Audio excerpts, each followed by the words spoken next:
Evolve ensure grittiness.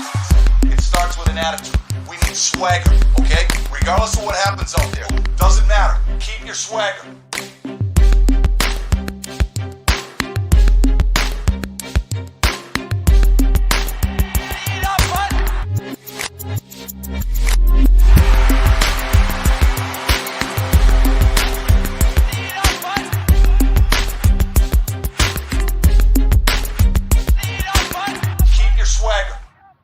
Hello, everybody. Welcome to the 5-Hole Fantasy Hockey Podcast. We're your hosts today, TJ, Zac, and Rog. Hey there. Hey.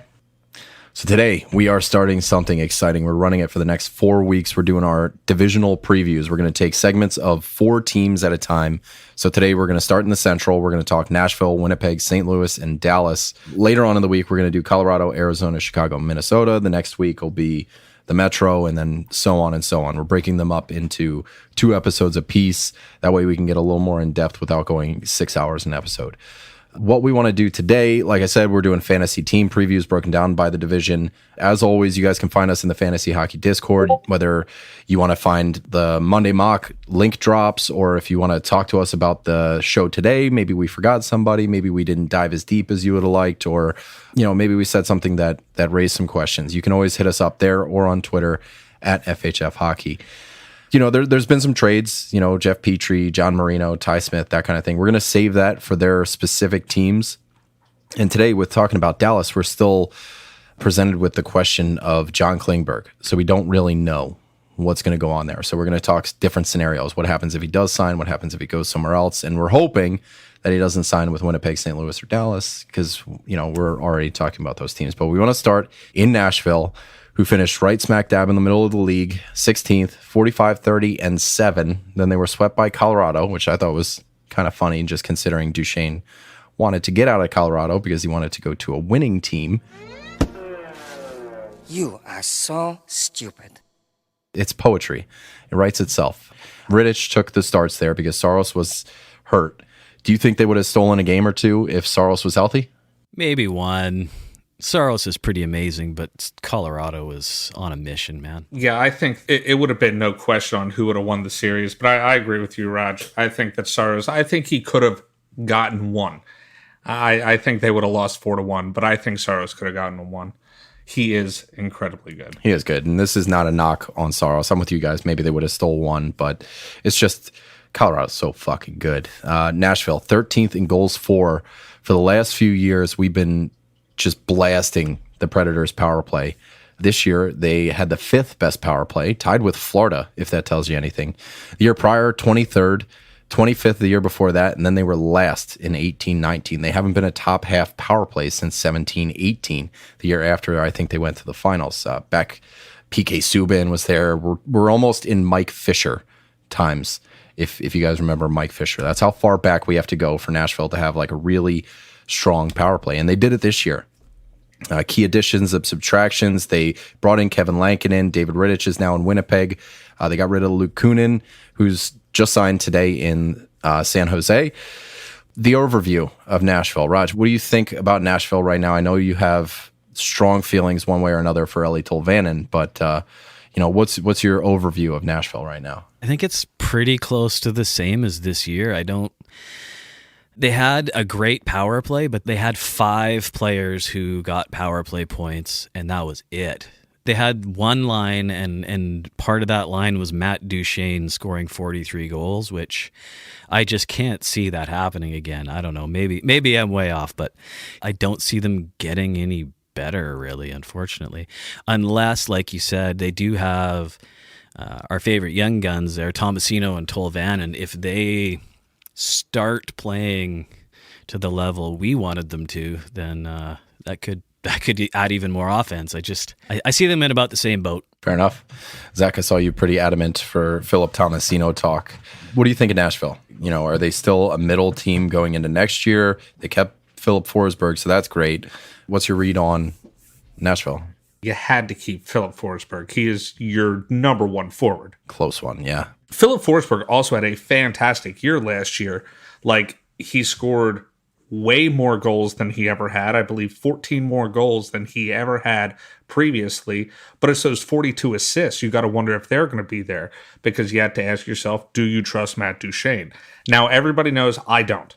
I don't trust Matt. None of us did all year. We were calling him unsustainable the whole year. Yeah, and I still put it that way. He is going to get overdrafted, because Matt Duchene will get drafted this year unless he is, and I'm not saying don't draft him. I'm just saying don't overdraft him. But I am interested in like a second line with Philip Tomasino on it. I am very interested in picking up off the waiver a Tanner Jeannot, Colton Sisson, or Yakov Trenin on that third line. I actually really like that third line. I think that third line is a better line than, most of the lines in NHL hockey. So I'm a big fan of that line number 3. You did say that their power play came back last year. And it's like, how? You asked it, you look at that power play, and it's Ryjo, it's Granny Panties, Philip Forsberg, Yossi, and the douche, Matt Duchene.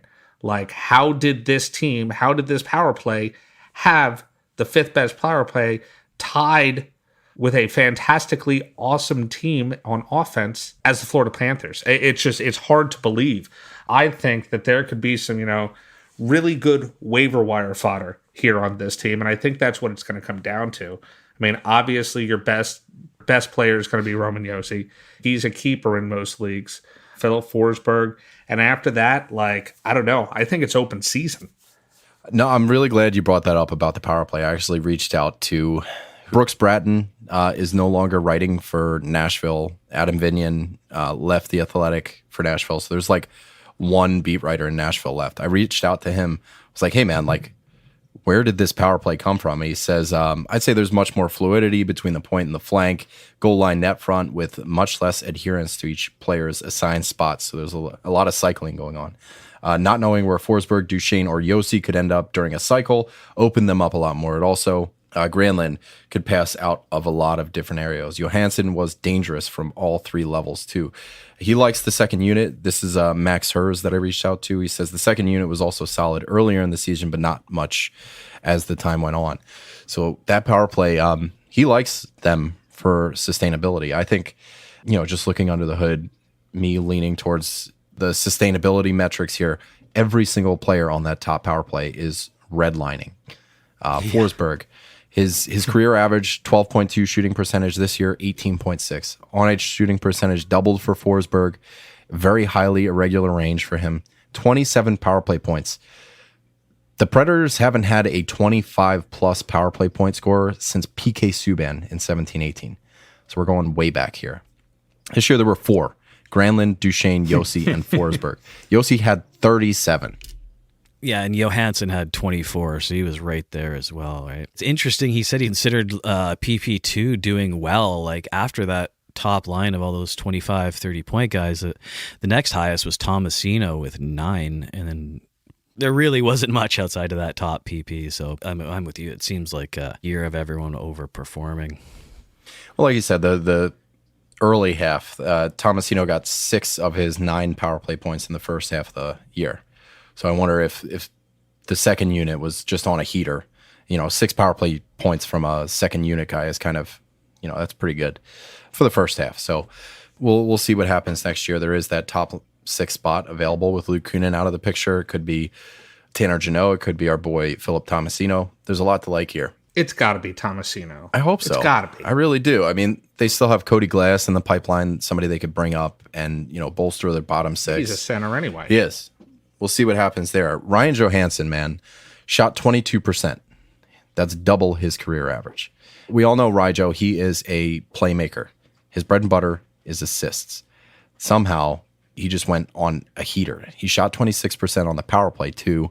He only had 9 primary assists at even strength, and 14 of his 37 assists were primary. So just doubling up on this unsustainability of a lot of their top players. It goes even further into Duchene, who had a really high on-ice shooting percentage, 14, which is ridiculous at all strengths. At 5v5, almost 12. So all 5 of the Predators are inside the top 20 highest on-ice shooting percentages.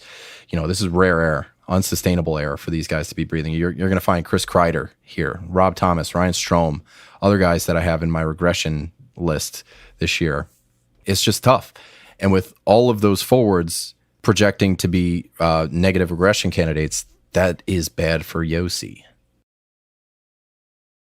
We've talked about that. I know it was a couple of episodes remember when we were talking about who do I want to keep as my defensive keeper, a Yossi or a Hedman.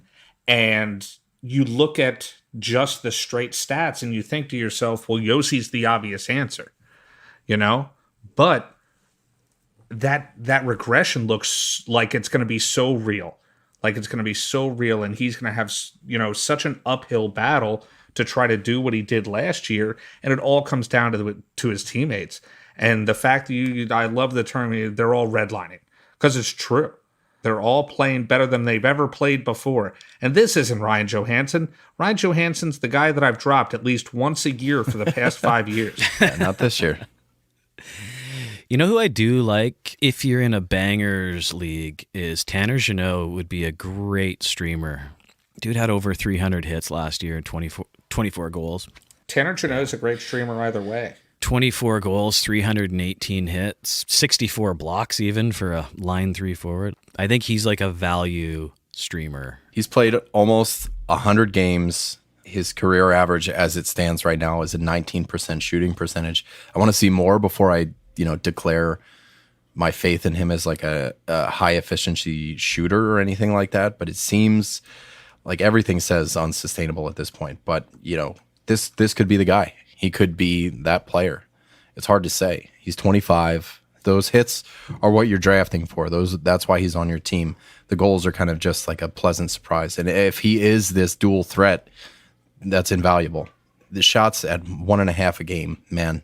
If he bolsters that, he saw 16 minutes of time on ice this year, so there's no reason you shouldn't be shooting more than 2 shots a game. Right now, he's on probation for me. Totally. I like the hits. The hits are there. Hits are going to be there next year. Goals, I'm a little less certain. And a couple other moves in the offseason otherwise were more defensive. Like they got McDonough, they got Jeremy Lauzon, who I actually like as a hockey player, but he's just not a fantasy guy. So it'll be interesting to see how playing time breaks down, but there's definitely no one who's going to challenge Yossi for the power play to minutes. No, they even got rid of Jeremy Davies, who, if you're in a dynasty circle, was a bit of a weird move. Like he was like the next Dante Fabro in their system, and they didn't qualify him. He signs with Buffalo. Really strange move. I think what there is to like about Nashville is there's so many role players. We got Jeannot, we got Trennan, who's a banger. McDonough is going to be good for bangs. There are guys like Duchesne, who it can cash in on the power play. There's Johansen, who's an assist first. The addition of Zach Sanford. Did they get Zach Sanford? Yes. Okay, there's another key addition. I think he's a great depth move, and that's what we're talking about right now is depth. Yeah. That the addition of Cody Glass and the addition of Zach Sanford are fantastic depth moves. So that when Philip Forsberg gets hurt for a little bit, or Ellie Tolvanin gets hurt for a little bit, Zach Sanford can move up and has had time in the top 6 in St. Louis, so at least knows what it's like and knows what's expected. I like that move. That's one of my favorite offseason moves that they actually made. With the kind of like satellite players here, we've touched a little bit on Tolvanin. I want to know your guys' take on him. Like, which Tolvanin are we going to see? Are we going to see the first year Tolvanin or the second year Tolvanin? Then there's Philip Tomasino. Deployment's going to play a lot into that one. And then there's Mikael Granlund. And that's where I want to start here.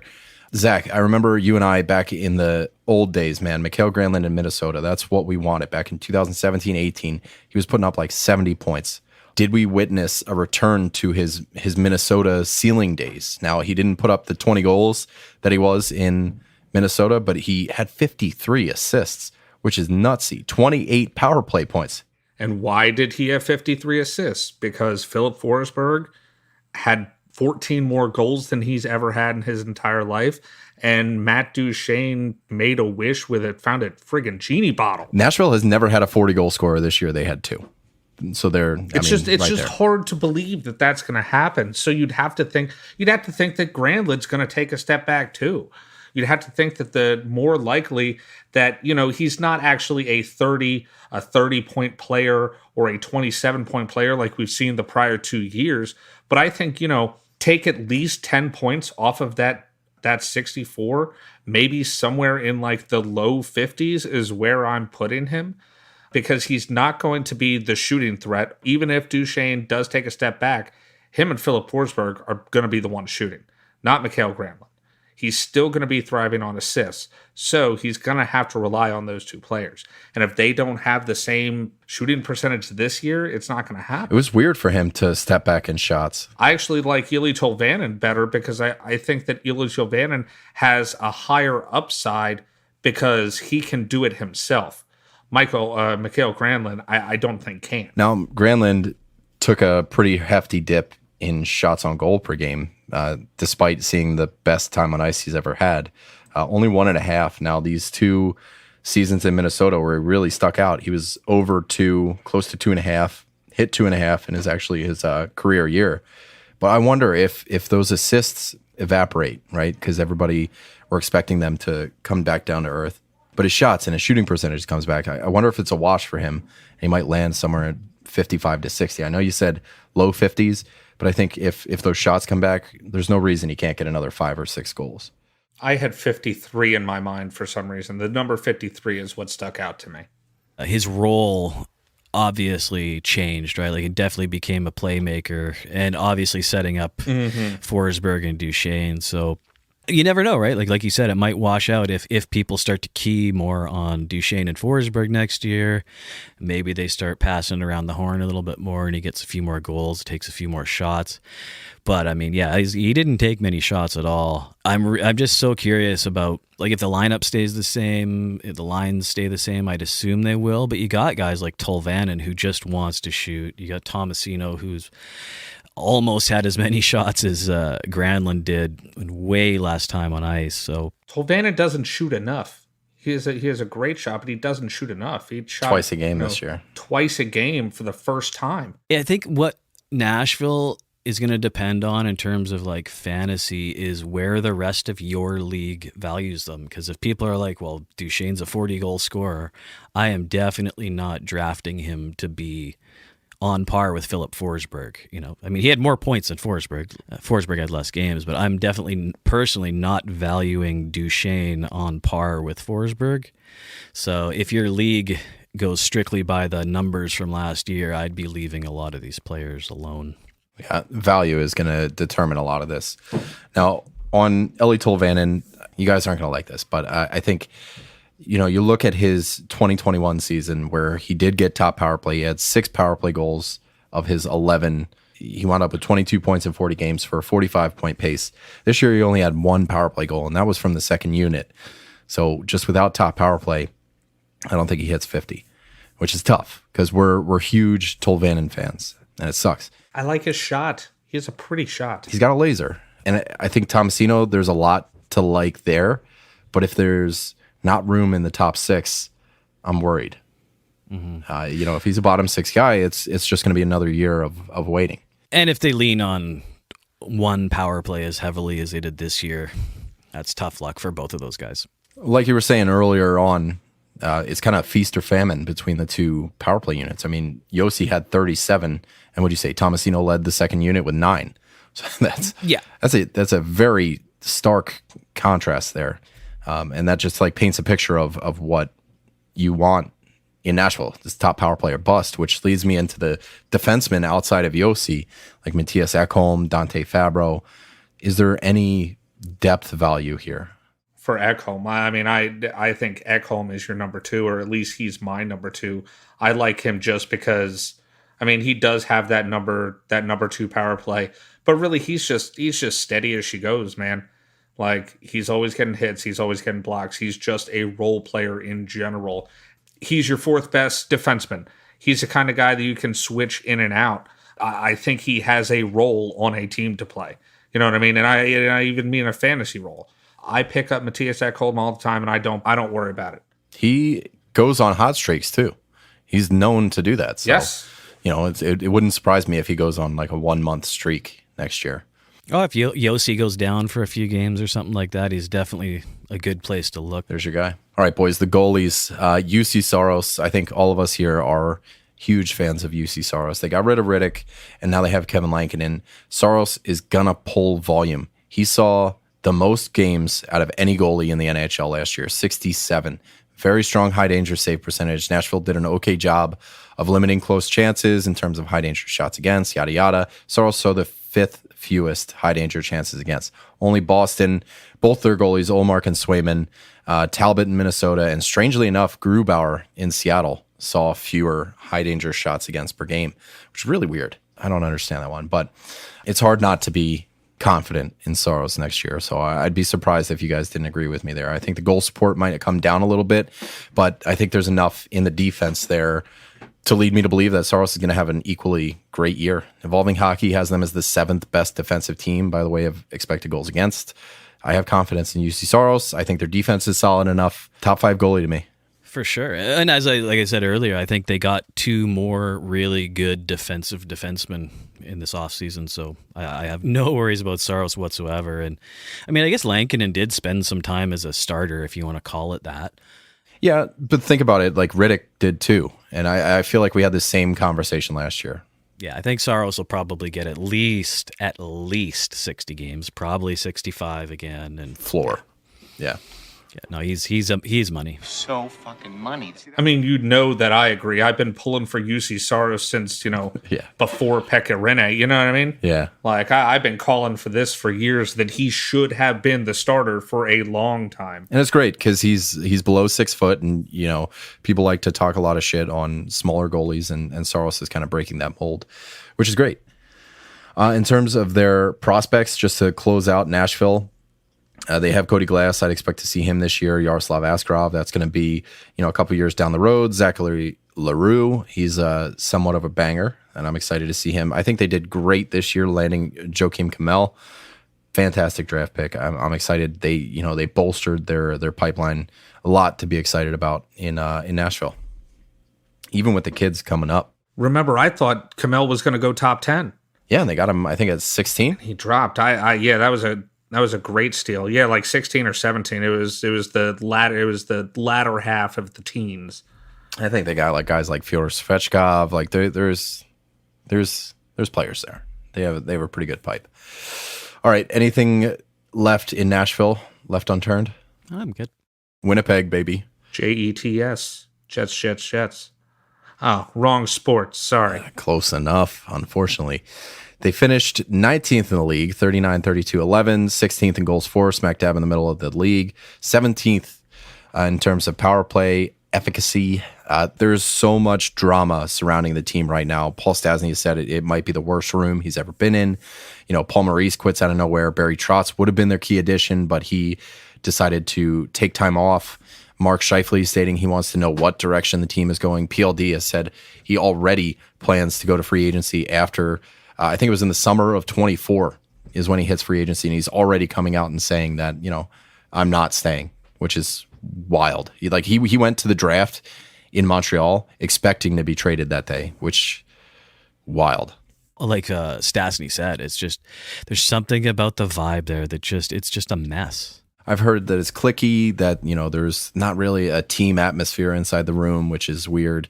They're bringing in a new coach, Rick Bowness, who is not good for fantasy. Just look at what he did to Dallas. Their highest forward, Joe Pavelski, was 18 minutes, 28 seconds average time on ice. The Jets, under Paul Maurice, Dave Lowry, Kyle Connor, 21 minutes, 47 seconds. If Rick Bowness moves into Winnipeg and starts to roll lines, we're going to see Mark Scheifele's 21 minutes go down. Blake Wheeler's 19 and a half go down. Dubois, almost 19 go down. Nikolai Eelers, who knows what happens there. Maybe he finally gets the top power play. But, Bowness is known for these rolling the lines, and it's good for guys that are lower in the lineup. But the guys that are higher in the lineup. Yeah, you're going to see a lot more on Mason Apple. I mean, what are you going to do? There's so many question marks in Winnipeg this year. With Rick Bowness going in, he's partial to a 50-50 power play. And the D, Josh Morrissey, Neil Pionk, were pretty much 50-50 last year, so it's not going to do much there. Ugh. But I don't know. Kyle Connor, I think, is the main draw in Winnipeg. Career year, 97-point pace. It's not talked about enough that he almost hit 100 points, which is wild. 47 goals, second in the league at even strength, tied for fifth with Kaprizov. This is what's amazing. Only 8 power play goals out of those 47, 39 even strength goals. He's legit for sure, but beyond him, it's pretty sketchy. I mean, and again, it's similar to Nashville. I think that it depends on how your league's viewing them. Like if people are looking at Blake Wheeler as prime Blake Wheeler, then dick right off. But if they're looking at Blake Wheeler as a 17 goal scorer like he was last year, then hey, maybe that's a last round pick or something like that. I'm treating Winnipeg as another streamer team unless you can get Kyle Connor at a bargain. Well, I like Scheifele too. I mean, you're not going to get Kyle Connor at a bargain. No, I don't think you are. And yeah, Mark Scheifele is great, but I think that Nikolai Eelers is still fantastic. I think Nikolai Eelers he's just going to automatically get you 50, 60 points.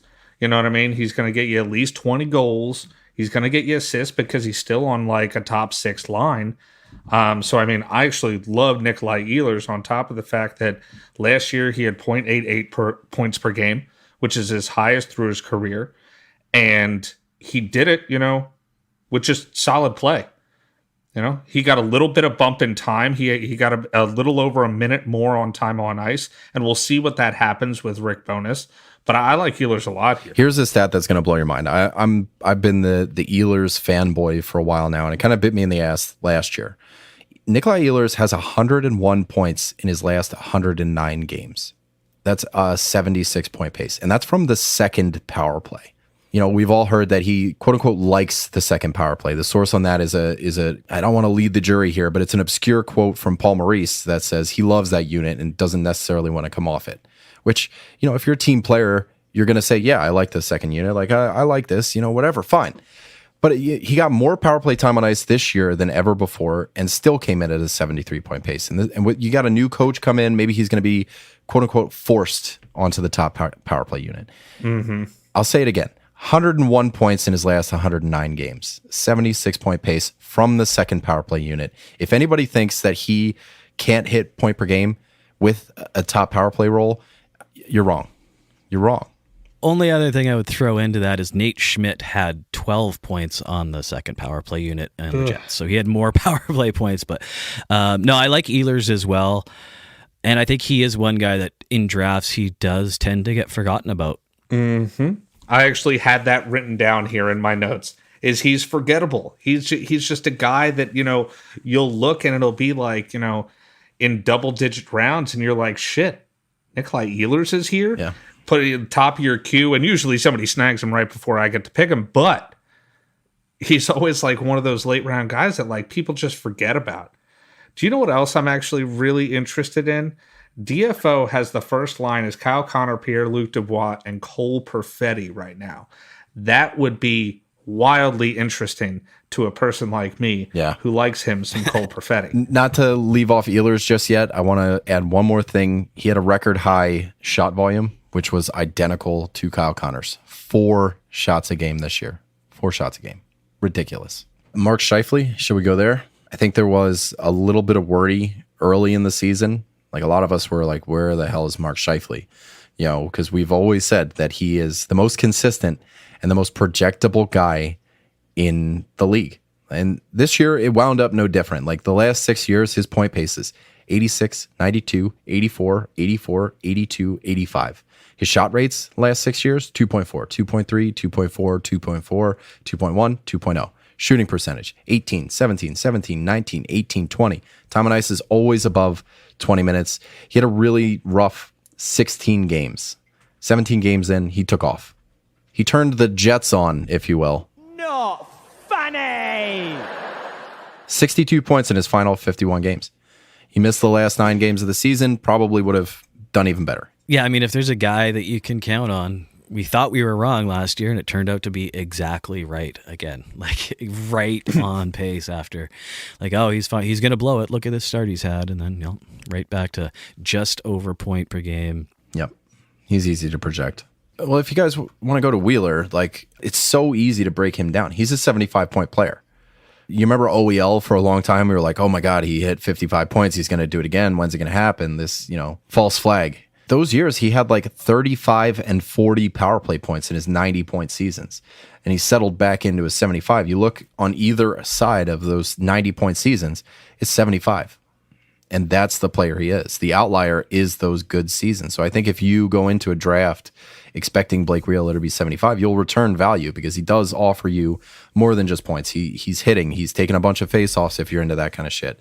I think there's a time and a place for Blake Wheeler, but I just want to iterate, don't draft him as a 90-point guy. The whole thing is on those really good seasons where he had 90-plus points, his shooting percentage was lower than it ever had been. He had a bad shooting, well, not bad shooting percentage, and the whole thing was his shots didn't go down or didn't go up or anything like that. His shots were still on par with usual, and his shooting percentage went down. Still scored 90-plus points. And there, it was the assists. Mm-hmm. You know what I mean? He's still got the same amount of goals. Now, I do think that he has a viable chance to be a 20-goal scorer again. Do you not? Yeah, I mean, you look at his last two seasons, 65 games, 50 games. 50 games is that shortened season, 56-game season. So I think he would have hit 20 goals in both of those. Just injury. I mean, the guy is what? He's 35 now. Yeah, and he's a big guy too, right? He'll be 36 before the season starts. He is a big guy. He's a power forward. An old 36. A lot of miles. The one thing I would say, I can still remember not that long ago when Wheeler was like a first-round draft pick in some leagues, and that is not the case. But he is a guy, I think you might be able to get him really late. His ADP has dropped a ton in the last couple of years, so you never know. Like last year, he was 122 was his ADP in Fantrax. So that's 5 rounds after Eelers. I think I dropped him last year. That's tough. Well, being a right wing, I think that's going to bolster his ADP. Right wing dries up real quick, so I think no matter what, Blake Wheeler is probably going to get on paper overdrafted, but the right wing scarcity I think is going to play into it. And if you look past that, like you might be able to pallet an 8th round pick or whatever. I don't know what his ADP is in our mock drafts right now, but right wing does dry up pretty quick. Cole Perfetti, boys. If Cole Perfetti can play defense, Rick Bowness will play him. But watch what happened with Morgan Frost. Morgan Frost is an offensive guy, and he was asked to be like a third line checking role, and that stifles his ceiling. So I wonder if that's going to happen with Perfetti, or if they're going to let him flourish a little bit offensively. So again, if DFO is right and he's inside that top 6, I think DFO's off the rocker, putting PLD as the first line center over Scheifele, but let's call it top 6. If Perfetti's there in the top 6, I like him a lot. He put up 7 points in 18 games last year, was the youngest NHL player. I guess he's still up for the Calder. So keep an eye out there. I think, it depends if he gets the Frost treatment or the Jason Robertson treatment, right? Yeah. Comes down to that, I think, because he's a great little player. Who do we have left? PLD yet? I mean, he did add fuel to the fire. He's, like I said, he already told the Jets that he's kind of over it, which is really weird. But in terms of stats with the Jets and next year, I think this year everything went better for PLD. He tied his career high point pace, increased his shot volume to the highest it's ever been, saw the best time on ice, saw the best power play time on ice he's ever seen. He pims really well. Great power play points. He hits decently enough. If he keeps top power play, I don't think there's any reason he can't hit 60 again. I think Kyle Connor's a great line mate to have. So I like PLD. He's going to slip because center is so deep. So I think, you might be able to get him in double-digit rounds, and that would be interesting. I'd like him there. And I think he's going to slip because over the past couple of years, people, I feel like, have gotten a bad taste in their mouth. Yeah, soured a little bit. We've expected all of this from him, and he hasn't produced the way we have wanted him to. It feels like we had to wait for him in Columbus, and now we're waiting for him again in Winnipeg. It takes him a while to find his feet. Mm-hmm. All right, I want to know who you guys think is that top power play quarterback. Is it Morrissey? Is it Neil Pionk? So what I have here, I have this in bold. I don't like any of these defensemen. All right. That's the first thing I have about the defensemen in general. I don't like any of these defensemen, at least as far as fantasy goes. I think Pionk is overrated. I always have. I always will. But he is definitely the number one. You'd have to think he's going to get that best or that top power play. Is it Josh Morrissey? If it is, he's worth having on your team. Otherwise, he's waiver wire fodder. I don't hate Nate Schmidt, but he's not a player that like you want to have on your team all year long. Do you want Nate Schmidt on your team all year long? Depends how deep. The answer is no. Depends how deep. The answer is no. You know the answer. 16-team Cats, yeah, probably. 12-team Cats, maybe. Cats, well, then I'm taking Logan Stanley. Sure. Yeah. Like, shit. Especially with the risk of potential rolling power plays and whatnot. Like, even last year, Schmidt tied Pionk in power play points. And he shouldn't. It's weird. The funny thing is, all three of those guys had more than Eelers. Not funny at all. I wouldn't be looking to any of those guys if your focus is power play points or points in general, really. Yeah. Things are probably going to get more even, more parity across the D there. So I'm just not my scene. There wasn't much of a difference last year. Morrissey had 51% of the power play time. Pionk had 44%. It's 22 seconds difference. Morrissey had a 38-point pace. Pionk had 36. Neither D-man was like really offensively valuable. They both had 150 hits. Both had more than 90 blocks. Pionk had 35 more hits. Morrissey had 13 blocks more. Shots on goal was Morrissey, 173 to 140. Even strength time on ice was Morrissey. Like it's coin toss. It doesn't matter, especially if it's going to be 50-50 again. These are two 40-ish point guys. Pionk, obviously, when he was the sole proprietor of the top power play, I think he hit 50, maybe even 55. I'm not remembering that, spot on. But, if bonus goes 50-50, it's both these guys are going to be middling. I don't think I'm targeting them, but I'm also not, pissed off that if they're my worst D-man. Yeah, I mean, Pionk had that one bump because the 1 year when Winnipeg lost all of their defensemen, like all of them, and then Pionk started to do okay. It was like they just went, okay, we have a guy who can play, just let him play, and we'll figure it out later. And now it's just need to play as much as Bufflin, Myers, and Trouba. Go. Yeah, exactly. God, think about that, eh? Yeah, that was a rough year. Jesus. And that's going to bring us right into the goalie situation. I mean, Bonus has been known to be good for defense. So I feel bad about it, but I'm kind of bullish on Hellebuck here, and I know that's probably the wrong opinion to have. The offense might be stifled because, he does roll those lines, and maybe it's not the strong offensive team as we know, but who knows until we know. What I do know is over the last 5 years, no one has played more in goal than Hellebuck, and that's 24-game margin over Vasilevsky. He's averaging 67 starts over that span. You go back even further, he's second in wins, has the most saves by 800, third in shutouts, tied for sixth for the best save percentage, so he's giving you quality as well. He's top 20 in goals allowed. It sounds really good, but really that's bottom half of the NHL starters, goals allowed average. So I think if you want sturdy volume at a high to decent price, Hellebuck is a good guy to have. Like we've seen kind of a shift with the 0G movement. Vasilevsky's going in the second round in our mock drafts. Shesterkin is also up there. Saros will probably get drafted ahead of him. But Hellebuck, like in the fifth, I'd be fine with that. Totally. And if you look at the games too, like last year, Riddick behind Saros, he played 17 games, which puts some, keeps Hellebuck right around that same game volume. I don't know if Bonus will try to even it out a little bit. I don't know that he'll try to even it out a little bit if he is David Riddick behind. No, I definitely wouldn't see it being even, but it could go more towards a 60-20, but regardless, like evening out, he's still going to be one of the goalies who faces the most shots. So if saves and that kind of thing is big in your league, I think Hellebuck's still very valuable. I think in terms of depth options here, we've kind of covered it. Logan Stanley's great for bangs. Mason Appleton could make an appearance, as a streamer once every couple weeks.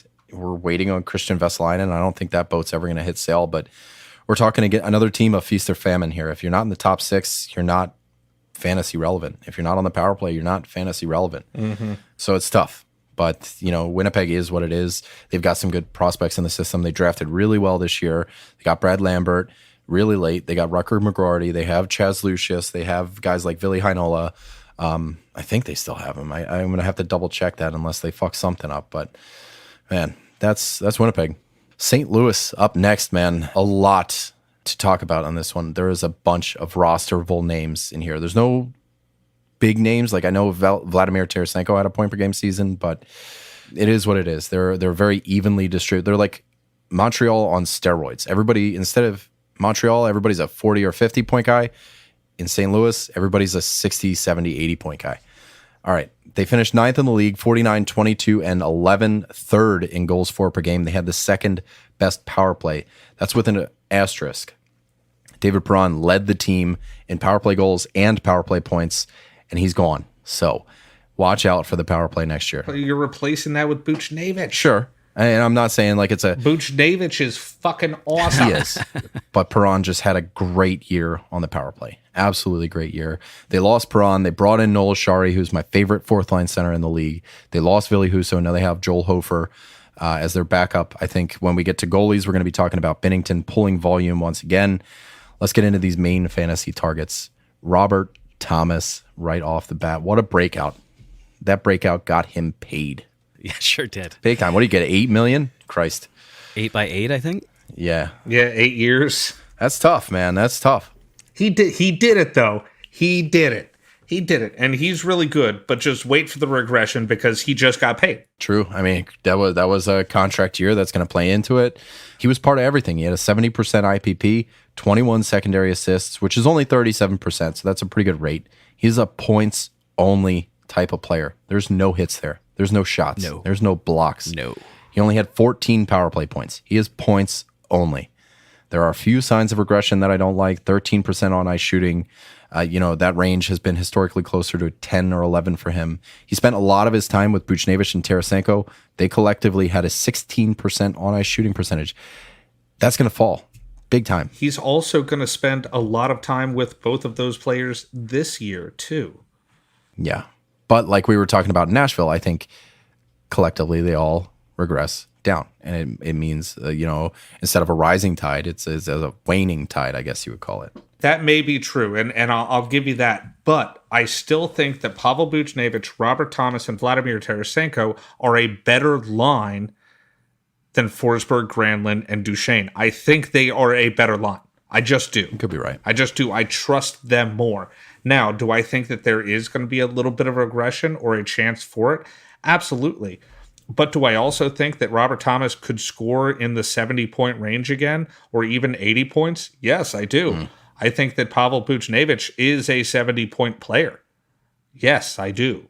Under. I'll take the over on 70 points for both Robert Thomas and Buchnevich. We can write that one down. 70's great.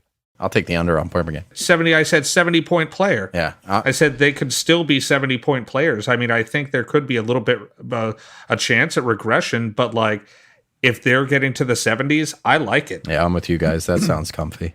The big difference is this is like two lines of Nashville, though. Like if you look at Nashville, we saw all of their stats, all of their points in every bit of time on ice, whether it's special teams or 5-on-5. All of their stats were taken up by 5 players, whereas St. Louis is like 9 or 10 players, right? Like they had 9 guys hit 20 goals last year, 8-9 guys who can legitimately play on power plays. So it's a little bit more stable overall, even though they're definitely not a flashy team. Like they don't have any.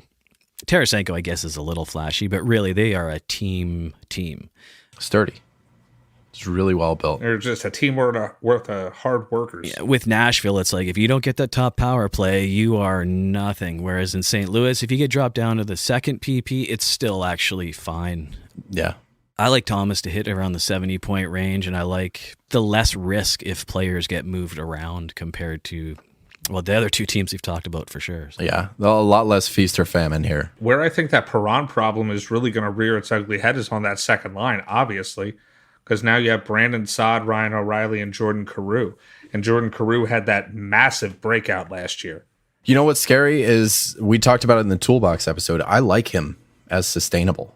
Like there was nothing that jumped out to me about Carew's game or his underlying metrics that scared me about next year. And Perron is going to be tough. And he has a knack for the theatrical, doesn't he? He's good, and he's approaching his breakout threshold of 200 games. Man, at the end of the game or in overtime, Jordan Carew comes to fucking play. I like him for 70 again. Like in overtime, Jordan Carew is like, I'm going to go out there and I'm going to win the fucking game.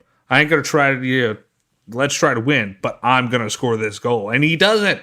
and he does it. Is it Dauber? I forget who does it, but he's 24, right? This is Cairew's 24-year-old year, which that breakout threshold that I was talking to you about. So he's at 175 games. I think it's 200 games for regular forwards, and then I think it's 300 for power forwards. But Carew's approaching that, and Perron is going to stunt that full capability. But I think Carew is strong enough, and I think with Perron on his way out, that spells good things for Saad, which is weird to say because he's never really been more than a 50-point guy. But it could work. It could very well work. Maybe JT Miller winds up there. Who knows? JT Miller. Wow. No, I don't think so. Wow. Never All right, was. Pavel, what do you got, Raj? Oh, nothing. I'm just bitching about JT Miller still. All right, I got to nip that in the bud before this turns into a 3-hour podcast. But Pavel Buchnevich, I know Zach and I are really, really big fans of this guy, Raj. I don't know if you're on the same. 100%. Bullish. For sure. Over point per game this year, which is wild. 30 goals for the first time in his career. 46 assists, had 19 power play points. Everything else looks pretty good under the hood. Didn't really see heavy power play usage. He could be the guy that's seeing Perron's power play time, which would be huge for him on a personal level. I think point per game is well within reach. Projectable, I don't know, but I think it's something worth mentioning. Secondary assists got a little out of hand, teetered the other way. 52% of his assists were secondary, so there could be a little bit of luck playing in. But I think with any extra time on ice, that washes out. I feel pretty good about point per game. 75, I'll take the over. 82, I start to get a little. I don't know. It feels like a really good line, like right at 80.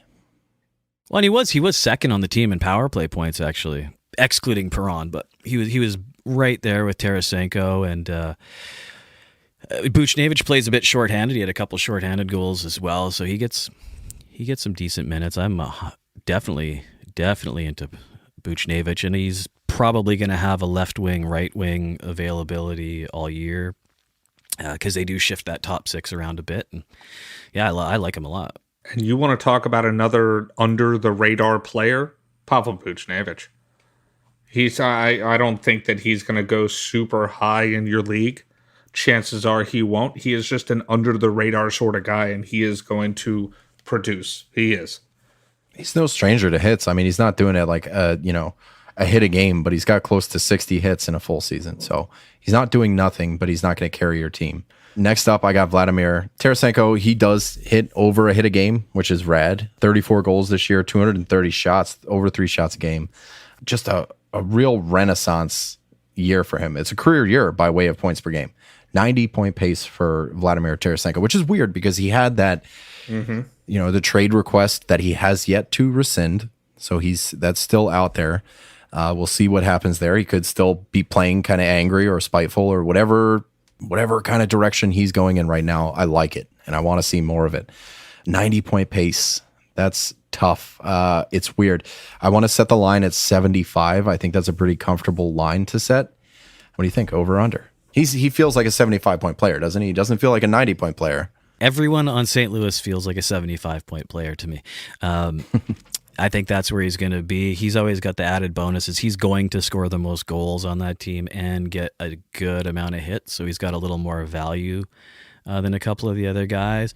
But then again, Tarasenko, although he's been good this year, he played 75 games, he's always prone to missing some games. I mean, not really. That's only been lately. Yeah, there was a lot of shoulder issues, I think. It was, the prior 2 years where he definitely did get hurt a lot, and I think that plays a little part into his fantasy value dropping, and then he shot out of the cannon again this year, and you realize that, hey, I just picked Vladimir Tarasenko up in the 11th round, and he played like a 5th rounder, That's right. Interested to see where his ADP falls in our mock drafts and that Yahoo ADPs and things like that. Ryan O'Reilly, man, had a down year. He disappointed a lot of people. Shot rate was down. Point pace was down. He had 61-point pace from his 79-point pace last year.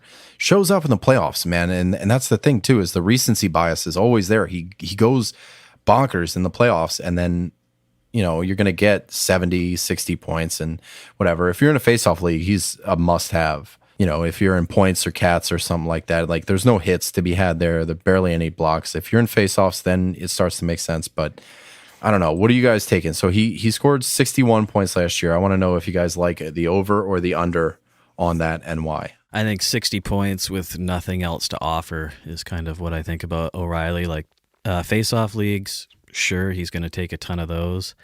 But he's an old guy getting older. He's on a really well-rounded team. And he's just a good hockey player. I'd way rather have him on my real-life team than on my fantasy team. I'll give you that. But, I mean, you know what you're getting from him, and he's going to be playing with Jordan Carew again. Chances are that is going to be that second line. It's going to be him with Jordan Carew, and we'll see who's on the other side. Is it even Ivan Barbashev? I wonder if they bring Schenn back up. I wonder if they have Schenn at wing instead of having like a three-pronged approach rather than Brandon Saad. I mean, they could figure something out. Who knows right now? But I'd rather have Barbashev than Saad. Yeah.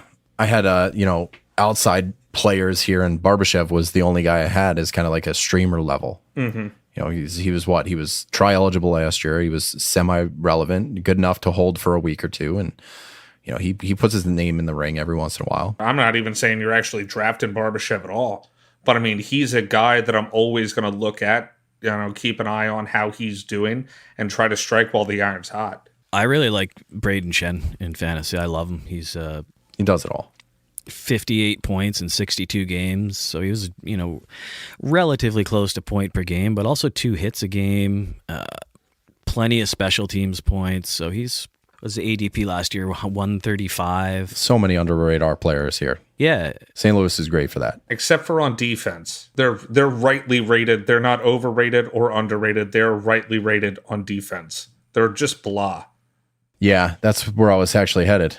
I think people are finally starting to get the Boston taste out of their mouth with Tory Krug. 19 power play points this year, 13 the year prior, and then he was in Boston close to 30 power play points. We talked about that when he got traded. This was kind of what we expected. 55-point pace. He's still doing Krug things. He's just not with the perfection line, which is that sucks. And he was on the second best power play in the league right now, and he put up 19 power play points.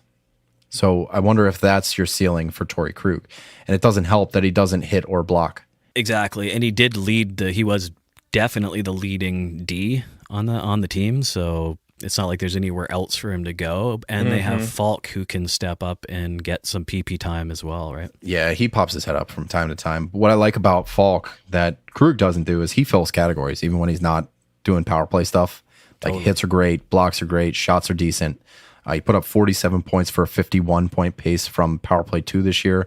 So really under the radar. I would rather have Falk at his ADP than Krug at his ADP if I'm playing in Cats. Definitely. Do you know who I always end up with them on my team? Colton Parayko. Every year. Every year. I always end up with Colton Parayko. And hey, he's fine to have on your team as like one of your low end defensemen. He's not going to be the top end of your defense, but he plays a role. Yep. He had 35 points last year, and he gets a ton of fucking blocks. A ton of blocks. Like he'll do pretty well on hits, but man, just a ton of blocks because he is a BFG. He's fucking huge. He's a big fucking dude, man. 6'6", 230, yeah. Yeah, he is not tiny. Yeah, Colton Parayko. I always end up with him, and I have no problem with that. So now we're to the part of the show where we're talking about Jordan Binnington. Oh, God. Yes. Hard to trust. Gave us a little bit of that Matt Murray feeling. Really good, won a cup, kind of faltered. But now he is the number one. Ville Husso stole the job last year, was one of the best waiver wire pickups of the year. Ville Husso now in Detroit. Jordan Binnington with Joel Hofer behind him. He's not going to steal the job. You have to imagine Binnington is going to be a volume starter, which propels his value. It does.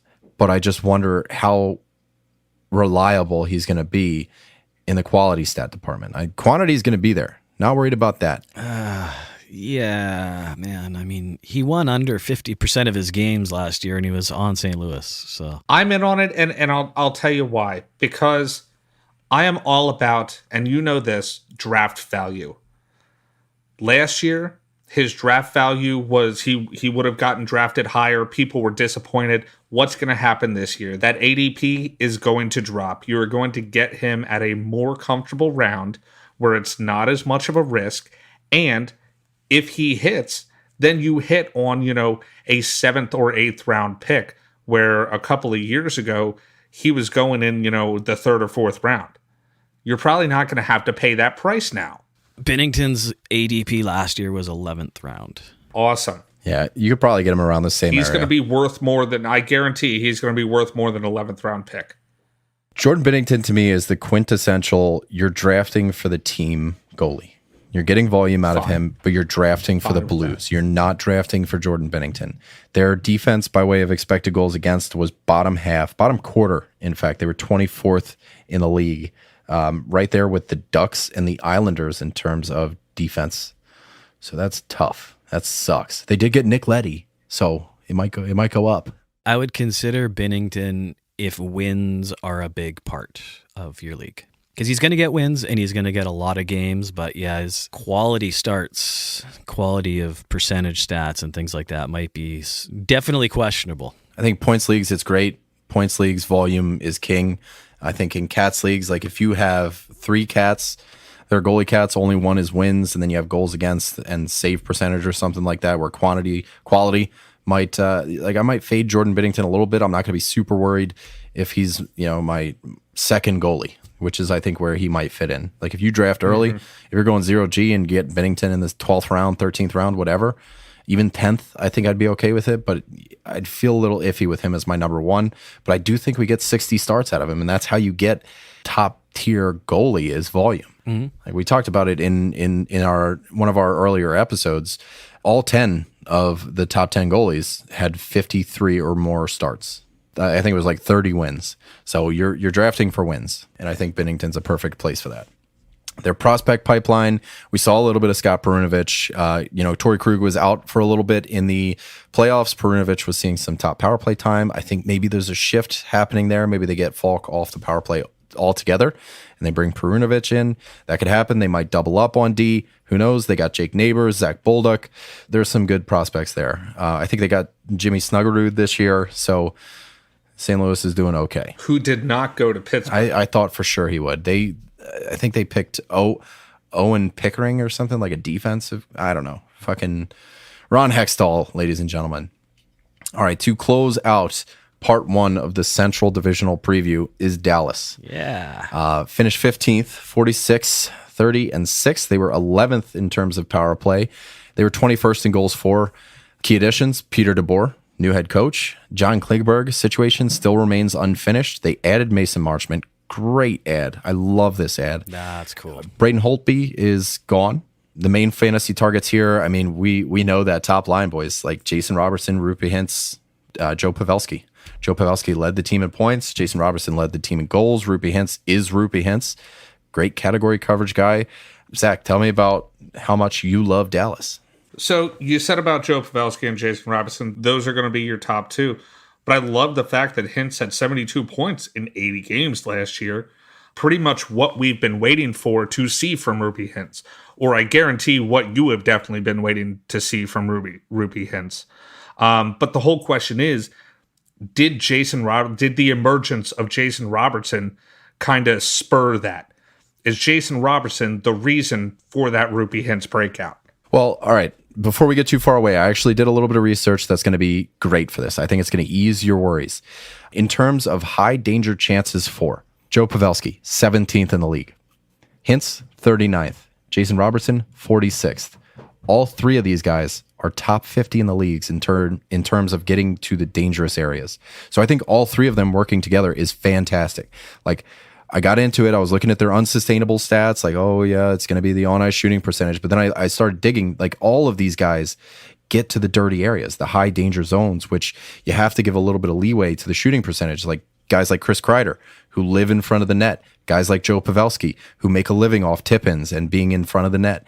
Those guys are going to have higher shooting percentages. And if all 3 of them are getting to those dangerous areas, a high on-ice shooting percentage is not...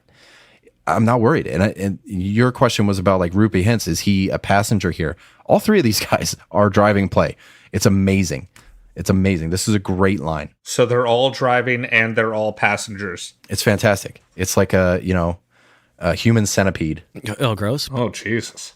Pavelski is he's like friggin' 38 years old and he's still not getting the credit he deserves. Like, good, then draft him low and sell him high like every other year. I got him, I think, in the 8th round last year, and he ended up being a nice 53rd overall skater in our league. So, yeah, he's fantastic value. Everyone keeps saying, oh, it's over. He's so old. And then it's over. He's so old, and he's still the same.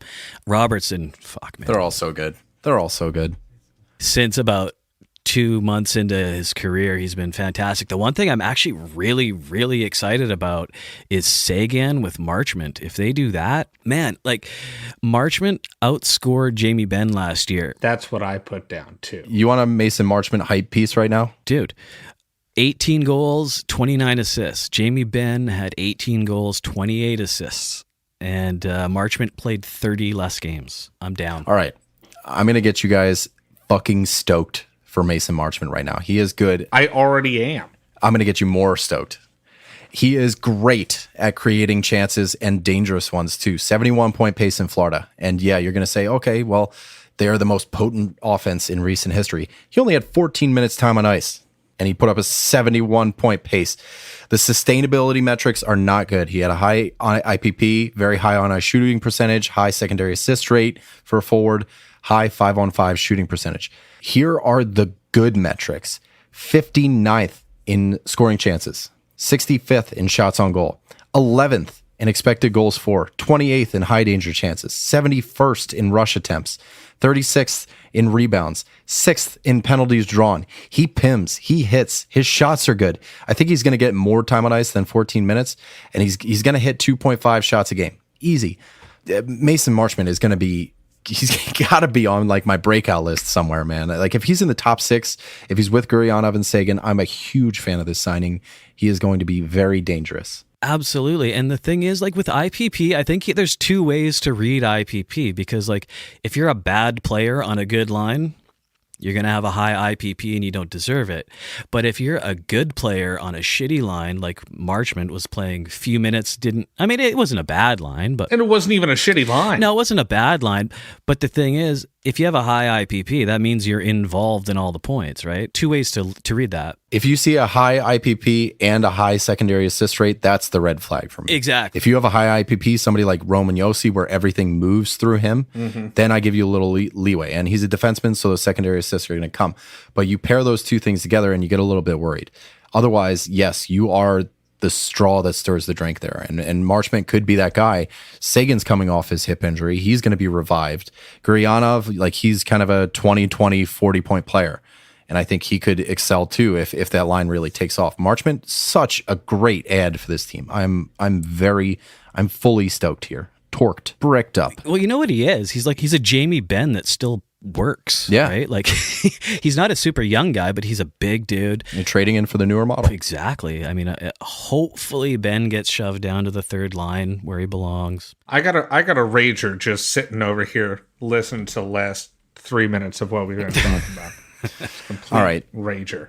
So the top line we've pretty much covered. Jason Robertson, 2 years ago, he was one of the most potent primary points scorers. I think he's going to see fairly identical. And backed it up. Deployment under DeBoer. There's no question of that line's chemistry. Nobody's going to question that. No coach in their right mind is going to go in there and break that line up. So I think they're safe in terms of the pecking order, the hierarchy in Dallas. Seems like a lock for 75 plus. He was over point per game again this year, and it wouldn't surprise me if he did it again. His rookie year, like I said, dominant for primary points. Him, Rupi, and Pavelski, they complement each other so well. Like Rupi hints on his own, held steady, shooting over 15%. I think it's fair we can slap him down with a above average finisher. He gets to the dirty areas. He chugs shots, is unchallenged for top line, top power play, scoring chances like crazy. All 3 of these guys are great.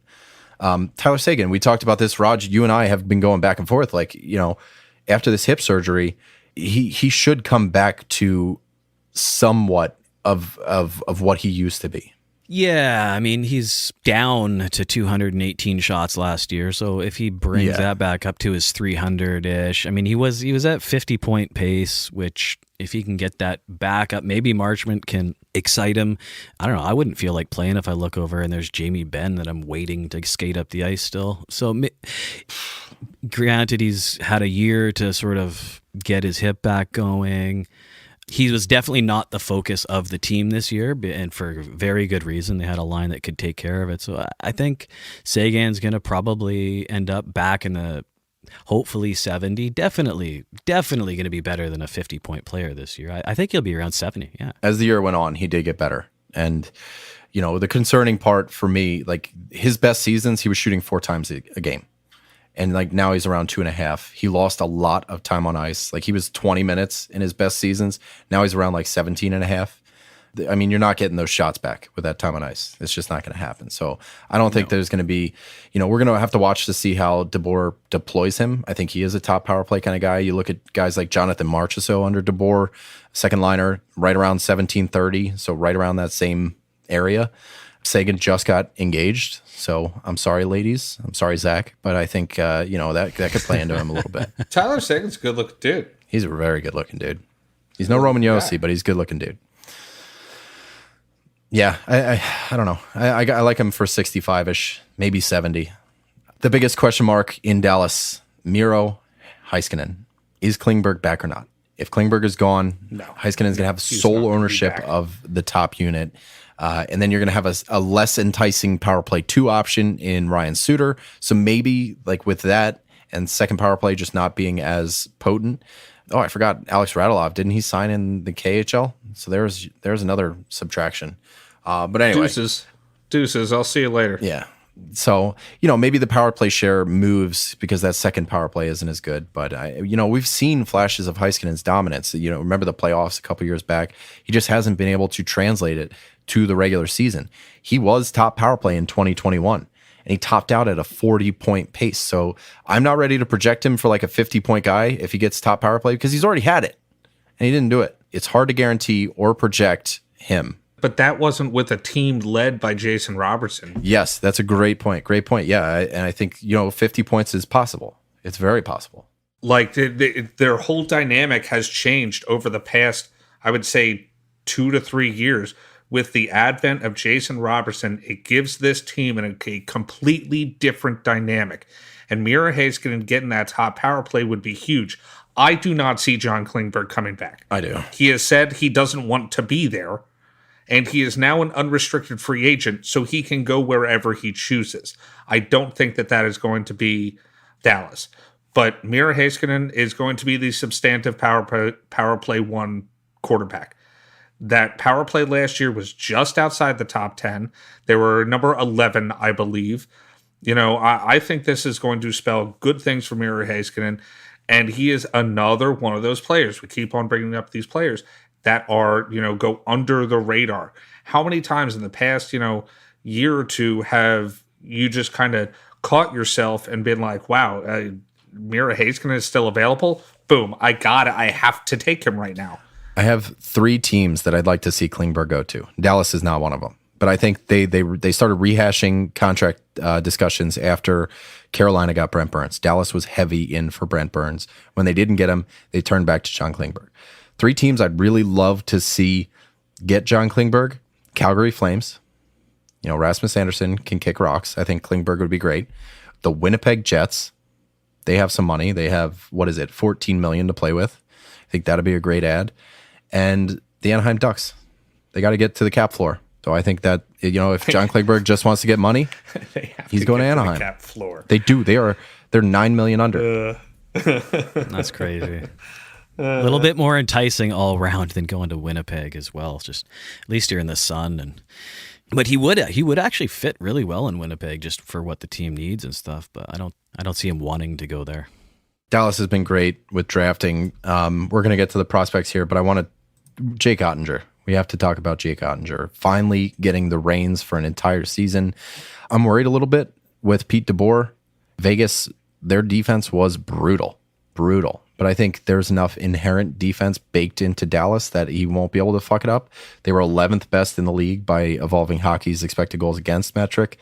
So I wonder if that's worth talking about. I don't know. Jake Ottinger, what do you guys like from him? How many games? I like Jake Ottinger a lot. I think that Jake Ottinger, he's going to be in the low 60s, high 50s. I think Scott Wedgwood is trash. He actually did pretty well for them. Don't care. Strange. Don't like Scott Wedgwood. Don't care. I don't like him. I like Jake Ottinger so much better. I'm huge on Jake Ottinger. And Scott Wedgwood comes from just the line of middling goalies that the New Jersey Devils have been like taking in and spitting out over the past couple of years. Scott Wedgwood is right in the middle of that fucking mix. Jake Ottinger deserves to see what happens with 60 starts. I would love to see what happens with 60 starts. I was going to set the over-under at 55 starts. How about this? I want the over to happen. Me too. Yeah, I think you could do it. Yeah. But I think it's going to land somewhere very close to 55. 55 sounds a lot better to me than 60 in terms of just raw projections. So it's going to be interesting to see. Like they came into last year, so it's really hard to project because they had Hudobin, they had Holtby, they had Ottinger. There were so many hands in that pie that it's hard to go into this saying, okay, he's going to be a 75% starter. It's tough. Lots of cooks. Lots of cooks in the kitchen, yeah. Ottinger, raw talent, great. I think he's going to be good. Defense in Dallas minus Pete DeBoer is something that I'm very comfortable with. Essen Lindell, for a fantasy asset, he's streamable. He's good bottom of the roster, kind of bangs piece, but he's good at defense too. So I like him there. Ryan Suter, sturdy as hell when it comes to defense. They have prospects in the pipeline. Thomas Harley, on D that could come up. And if that's it for the goalies here, but their prospect pipeline, Wyatt Johnson led the OHL, had a fantastic draft plus 1 year. So, he what did he say? He contributed on more than 40% of his team's goals in the OHL for Windsor. They have Maverick Bourque, who they acquired in the last few years through the draft, really late draft pick. Thomas Harley, like I was saying, Logan Stankoven, like Jake Ottinger is starting to play, so this is great. We still haven't really seen Ty Dellandrea yet, so I want to see more of him, but I think Dallas is pretty strong, set up for the future. Don't forget about Student Each either. Yeah, man, this is a pretty good team, but I don't know. Is there anything left on Dallas that you guys want to talk about? Maybe Denis Gurianov. We've been rooting for him for a while. Don't lump all of us into this we. I didn't give a shit about Denis Gurianov. Blah, blah. You were his biggest fan at first. Guryanov's got a lot of fans out there, but definitely a disappointing season with especially just seeing how good Robertson won. They're not strong down the right side. That's just a fact. I think he could be 20-20, 25-25, kind of 40-50 point guy, but the ceiling is just really, really low, which is tough. Well, that's going to be it for our first divisional preview. We're going to be coming at you later this week with Colorado, Arizona, Chicago, and Minnesota. What we're doing is we're taking the middle 4 teams of the division, and then we're taking the top 2, bottom 2. So next episode, we got the bottom. We got Chicago, we got Arizona. So bottom's coming. You got the top 2, though. But the top is coming, too. So we're going to talk Colorado, Minnesota, a little bit of that Kaprizov situation. We'll be talking about that. So I hope you guys enjoy this episode. I'll go out on a limb here and say, leave us a review if you're digging it. Just leave us a review. A little bit of appreciation coming back would be awesome. And if you guys want to talk to us, we are in the Fantasy Hockey Discord. If you got any questions about this episode, if there's certain things you want to hear in the next half of the Central Division preview, feel free to chirp us there or hit us up on Twitter at FHF Hockey. Thanks for listening, guys. This has been great. Love yous. Love yous.